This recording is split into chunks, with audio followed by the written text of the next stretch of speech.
Hidden Springs is a town full of wealth, secrets, and strange stories buried just beneath the surface.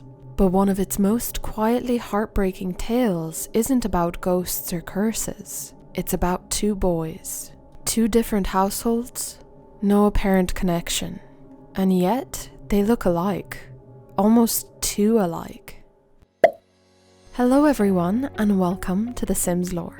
Today we're investigating the case of two brothers who were torn apart at birth in the world of Hidden Springs. So go grab your snacks, let me know what you're having in that snack report, and don't forget to subscribe and like this if you enjoyed it.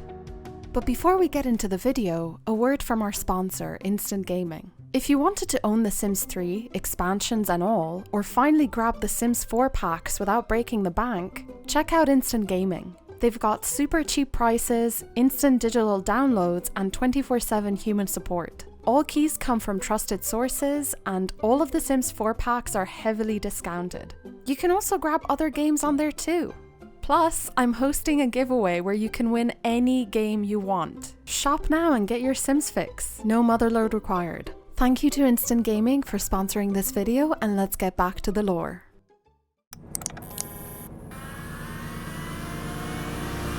The town gets its name from a centuries-old legend. Deep within the woods, beyond the hiking trails and cozy lodges, there are said to be springs with miraculous powers.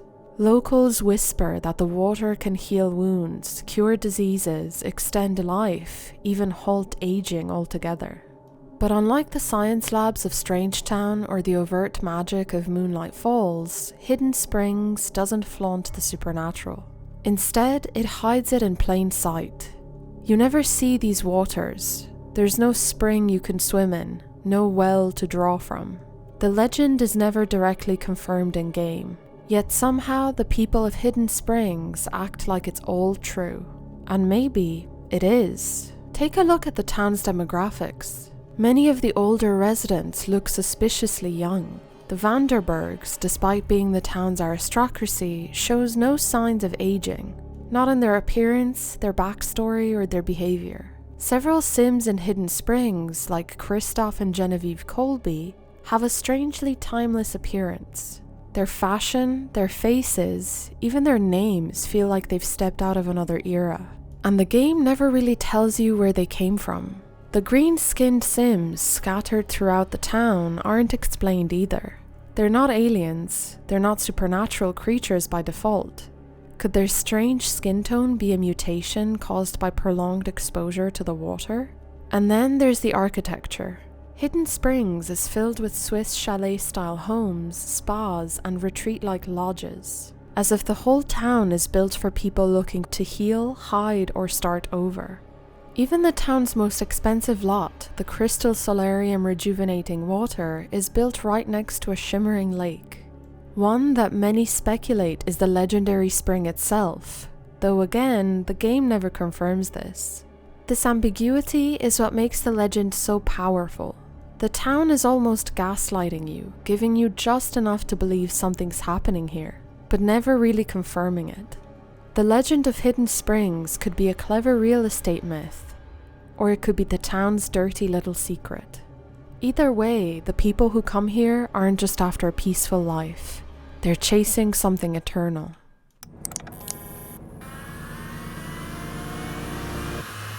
Danny Shue is a pre-made playable child sim who lives in Hidden Springs. He is one of 4 adopted children being raised by Granny Shue, a kindly older sim who never had any children of her own, but she decided to open her home to orphans. Danny's adoptive siblings are Carlotta, Star, and Gary. Danny does not have any biological family connections in-game. His backstory, like his siblings, center on being part of Granny Shue's unconventional but loving family. The Shue household is known for its simplicity and warmth, standing out in Hidden Springs as a wholesome, if humble, home for children in need. Danny is a virtuoso, lucky, friendly, and his favorites are indie music, fruit parfait, and the color lilac. Davy Cho is a pre-made playable child sim who also lives in Hidden Springs. He lives with his adoptive parents, Simon and Alicia Cho, and his toddler sister, Minzy. Davy is not biologically related to his adoptive family, and his backstory centers around adoption as well. Interestingly, Davy is a virtuoso, a loner, and unlucky. His favourites are kids' music, hot dogs, and the colour blue. Despite growing up in different corners of Hidden Springs, both boys share a striking resemblance. Their identical facial features and the virtuoso trait they both possess hint at a deeper connection than the game directly reveals. The Shue family is loving but reserved, and Davy's loner trait means that he often retreats into his own world, finding comfort in music and the company of his little sister Minzy. Sometimes.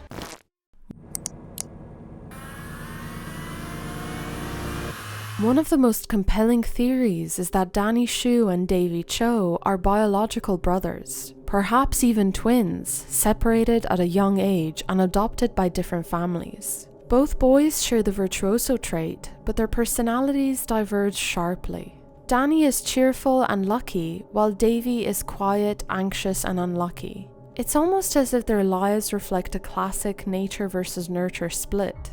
Two children shaped by radically different homes. Maybe they were part of the same orphan group processed through Hidden Springs' adoption system. Granny Shue, known for taking in many children, may have hoped to keep the siblings together. But something changed. For reasons we'll never know, Davy was placed with the Shue family instead, and the two boys grew up just streets apart, completely unaware of each other. But the music remains. Maybe it's a recital, a town fair, or a shared melody drifting through the park. But something, someday, hopefully draws them together.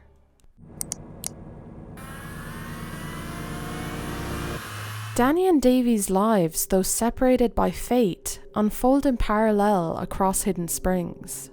Dany grows up in the Shue household, a modest, bustling home filled with laughter, music, and the gentle guidance of Granny Shue. Surrounded by other adopted siblings, Dany learns to share, care, and find joy in the little things. Most of the time. His days are marked by his rivalry with Carlotta, or chasing Star and Gary through the gardens. The Shue house is never quiet, but it's always warm. Across town, Davy's world is quieter. The Shue household is loving, but reserved. Simon and Alicia Shue, both hardworking and practical, encourage Davy's musical interests, but the home is more structured, less chaotic. Davy could spend hours alone, composing melodies in his room, or reading to his toddler sister Minzy. He's a loner by nature, and the Shues, while supportive, sometimes struggle to draw him out of his shell. Still, there's love there, just a different kind. Despite their different upbringings, both boys find solace in music. Dany's cheerful performances lift the spirits of the Shue household, while Davy's somber compositions echo through the quiet halls of the Shue home. The same gift, shaped by two worlds.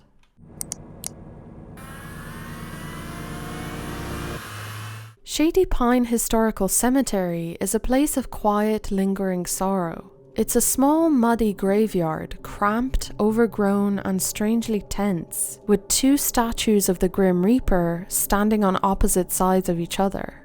But this little cemetery is more than just a resting place for the town's dead. It's a silent witness to the secrets and tragedies that shape its residents. Among the weathered headstones and overgrown grass, two graves stand out, those of Daisy and Daniel Romero. Their names may not mean much to most Sims, but for those who look closer, the Romeros could hold the key to one of Hidden Springs' quietest heartbreaks. Daisy and Daniel Romero both perished in a fire. Their deaths were sudden and tragic, and in the aftermath, the town's adoption system quietly placed two orphaned boys into separate homes. These boys, Dany Shue and Davy Shue, would grow up just streets apart, never knowing the truth about their origins. The evidence is subtle but compelling. Both Dany and Davy share the virtuoso trait, a rare spark of musical talent that also belonged to Daniel Romero. Dany's friendliness echoes Daisy's own friendly nature. Even their names, Dany and Davy, seem like the echoes of their parents, Daisy and Daniel. And then there's the most striking clue. the boys' uncanny resemblance to the two deceased Sims. Yet, the town keeps its secrets well. There are no direct family tree links in-game, and neither Granny Shue nor the Cho family speaks of the boys' past. The Ramirez's story is left untold, their graves blending in with the others, unless you know what to look for.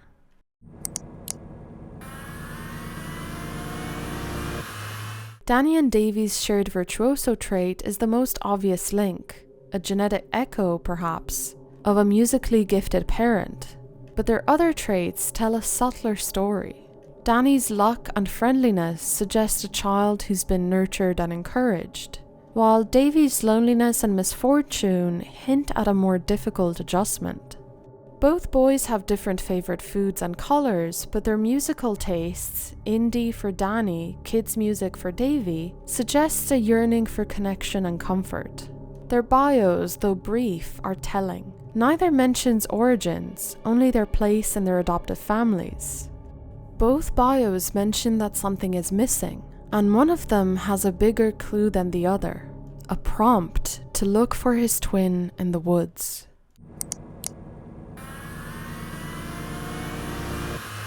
In a town like Hidden Springs, where secrets are currency and the past is always just out of reach, the odds seem slim. But The Sims is a game about possibility. Maybe it's a chance encounter at a school recital, or a shared music lesson. Perhaps Granny Shue and the Chos cross paths at the park, and the boys, drawn together by a familiarity, realize what's been missing all along.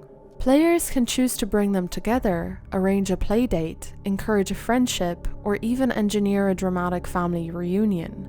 The game leaves the door open for hope, for healing, and for the possibility that music, and a bit of luck, can bridge the gap between two lost brothers.